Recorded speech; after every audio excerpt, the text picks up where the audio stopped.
নমস্কার সকলকে, আবার একটা রেসিপি ভিডিও। আজকে আমি বানাবো নিমকি।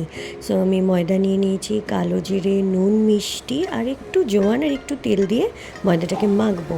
ময়দাটা প্রথমে শুকনো শুকনো করেই মেখে নিতে হবে এবং মাখার পর ময়দাটা এরকম টেক্সচার হবে, অল্প জল দিয়ে মেখে নিতে চাইটা হবে। কি বোমা?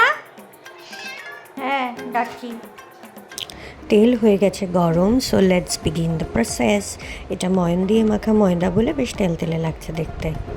মা একটু আমাকে হেল্প করছে, কারণ আমি উল্টো পাল্টা শেপে কাটছিলাম তাই। ফুলছে ফুলছে ফুলছে, আসতেই করেছি। ফুলছে, আমি বেলাছি,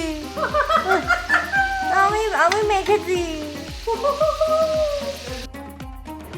It's done and looking very pretty for the first time. চলো বাবার কাছে নিয়ে যাই। আর বাবা মাছ দেখতে দেখতে এটা দেখে বেশ খুশি হয়েছে, আর বাবাও সবাইকে রিকোয়েস্ট করছে সবাই বানিয়ে খেও। এটাই বলছে বাবা। চলো বাই।